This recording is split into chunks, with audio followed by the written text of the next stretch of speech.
रावण ने भगवान शिव को प्रसन्न करने के लिए कई बार अपने सर काट करके उनके चरणों में अर्पित किए, तो भगवान ने वो स्वर्ण की लंका रावण को प्रदान कर दी। बिना सर काटे केवल सर झुका देने मात्र से विभीषण जी के शरणागति होने पर भगवान ने बहुत सकुच पूर्वक दिया। सकुच पूर्वक मतलब क्या है ये? मायाकृत लंका भगवान सकुच, क्योंकि भगवान प्रसन्नता पूर्वक देते हैं अपने चरणों की प्रेम लक्षणा भक्ति। लेकिन एक कल्प तक लंका का जो राज्य दिया वो सकुच करके दिया। तो इसीलिए कहा जो संपदा शिव रावण दीन दिए दस मात, सोई संपदा विभीषण सकुच दीन रघुनाथ। क्योंकि भगवान प्रसन्नता से देते हैं अपना प्रेम, अपने चरणारविंद का अनुराग। तो भगवान ने अविरल भक्ति भी दी और एक कल्प तक का लंका का राज्य दिया। क्योंकि लंका का राज्य ना देते, भगवान न देते, अपनी प्रेम लक्षण भक्ति ही देते केवल। लेकिन उर कछु प्रथम वासना रही, विभीषण जी कह रहे हैं। जब भगवान के समीप विभीषण जी पहुंचते हैं तो भगवान ने कहा लाओ समुद्र का जल लाओ, और लंकेश कहकर, तो उन्होंने कहा प्रभु मुझे ये नहीं चाहिए, मुझे आपके चरणों का प्रेम चाहिए। तो भगवान ने प्रश्नवाचक चिन्ह से देखा तो बोले हाँ, उर कछु प्रथम वासना रही।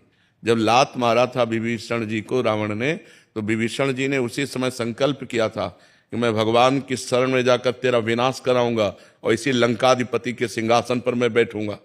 तो उर कछु प्रथम वासना रही, प्रभु पद प्रीति सरित शोभहि।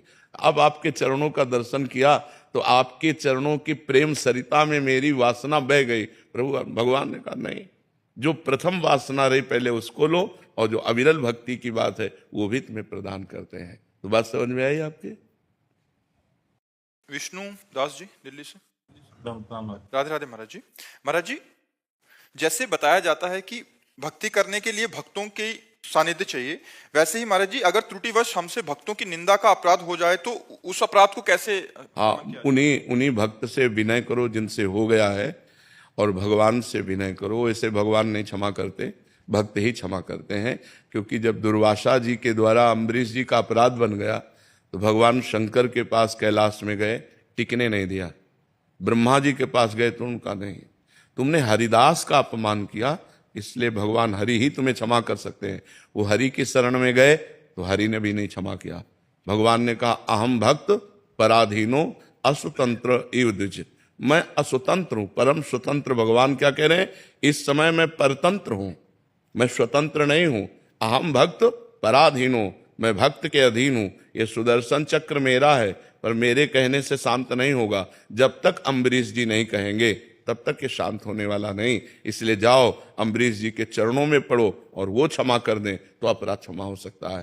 तो भक्तन निंदा अति बुरी, भूल करे जिन कोय, किए सुकृत बहुजन्म के क्षण में डारे खोए। एक क्षण में बहुत जन्मों के पुण्य तपस्या साधना सबको भस्म कर देगा भक्त निंदा। इसलिए भक्त निंदा तो करना ही नहीं चाहिए। यदि भूल से किसी की भक्त निंदा बन गई तो उसी भक्त के चरण पकड़ो जिसकी निंदा हुई है, वही क्षमा कर दे तो निंदा का अपराध नहीं। ये सारे सुख चाट जाएगा। और साधु अवज्ञा तुरंत भवानी, कर कल्याण अखिल के हानि।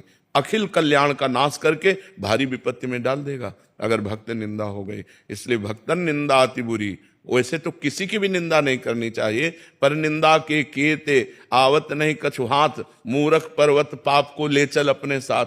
जो दूसरों की निंदा करते हैं उनका संत संभ श्रीपद अपवादा। जो भगवान शंकर की निंदा, भक्त की निंदा, हरि की निंदा, इनकी भारी दुर्गति होती है। इसलिए ये अपराध तो करना ही नहीं चाहिए। अगर भूल से हो गया है तो अगर वो भक्त जिंदा है तो उनके चरण पकड़ कर मनाओ। यदि जिंदा नहीं तो उनके लिए आसन डालो और उनकी छवि रखो और उनसे प्रार्थना करो कि मुझे क्षमा करो, वो क्षमा कर दें। और अगर सामने जाने की हिम्मत ना हो तो? नहीं जाना चाहिए। सामने नहीं जाओगे तो नरक जाने की हिम्मत बना लो। अगर सामने जाने की हिम्मत नहीं तो नरक जाओ। वो गाली दे, मारेंगे, क्षमा कर देंगे।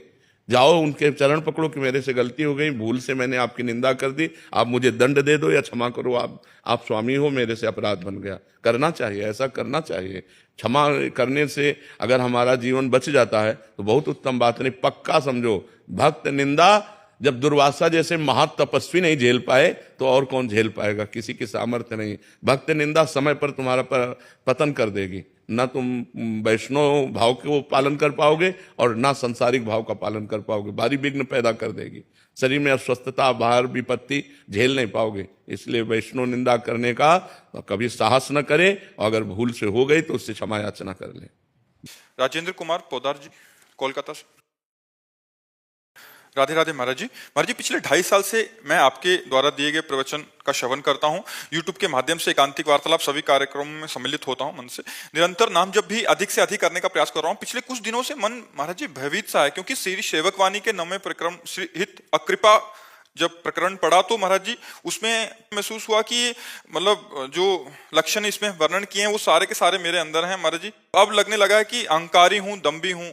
पहले लगता था कि आनंद रस की वृद्धि हो रही है, अब हृदय पवित्र हो रहा है।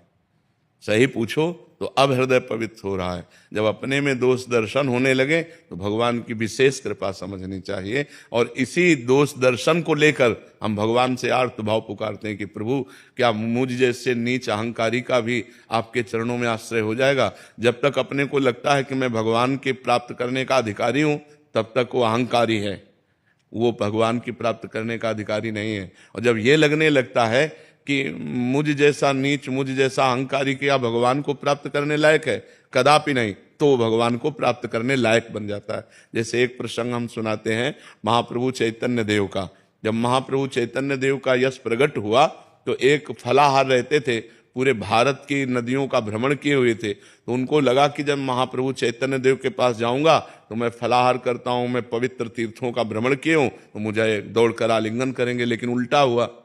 जब महाप्रभु का कीर्तन चल रहा था और वो पहुंचे तो महाप्रभु ने कीर्तन बंद कर दिया और कहा, कौन ऐसा आ गया शुष्क पुरुष जिससे हमारा भाव शुष्क हो रहा है? तो वही संत जी आए थे, बोले निकालो इनको, हटाओ यहां से। जब उनको निकाल दिया तब वो एकांत में जाकर रोने लगे, प्रभु आपका अवतार दीन और पतितों को पावन करने के लिए है। मुझ जैसे दीन और पतित को प्रभु अगर आप त्याग देंगे तो मैं कहां जाऊंगा? बस महाप्रभु दौड़े और उनको गले लगा लिया। बात समझे? जब अहंकार था कि मैं फलाहारी और तीर्थयाटन करने वाला हूं, तो तिरस्कार करके उस अहंकार को दूर किया, क्योंकि महापुरुष के पास जाने से जीव का कल्याण निश्चित होना चाहिए। और जब उनको ये आया कि मैं पतित, मैं नीच, मैं अधम, तो महाप्रभु ने गले से लगा लिया। तो ऐसे ही हमारे अंदर जब ये वास्तविक बात आता है, वास्तविक हम देखते हैं कि ओहो मेरे अंदर तो अहंकार है, मेरे अंदर तो ये दोष है, तो हम भगवान की विशेष कृपा के पात्र बन जाते हैं। क्योंकि हमारे अंदर ये दैन्यता आ जाती कि मैं किसी योग्य नहीं हूं। और जिसको ये अहंकार आ जाता है मैं योग्य हूं, वो वास्तविक भगवान के योग्य नहीं। और जिसको ये आ जाता है मैं पतित हूं, मैं नीच हूं, तो बात फिर बन जाती है। तो अब सही पूछो तो आपके भजन की बात बन रही है, यही आपको रुलाएगी, यही बात आपको रुलाएगी। आपको एकांत में बैठकर भगवान के सामने रोना आएगा कि प्रभु क्या मुझ जैसे अहंकारी को भी आपके चरणों में शरण मिल सकेगी? प्रभु क्या मुझ जैसे पतित दीनहीन को भी आप कृपा करेंगे? प्रभु आप स्वीकार। अब आ गई, भक्ति का रंग आ गया। तो ये सही है, गलत नहीं है, ये आपके ऊपर भगवान की कृपा है। आप अपने साधन भजन को और बढ़ाइए। यही जब और आ जाती है ना, तो रोना शुरू हो जाता है। कभी कभी क्या प्रतिकूलताएं होती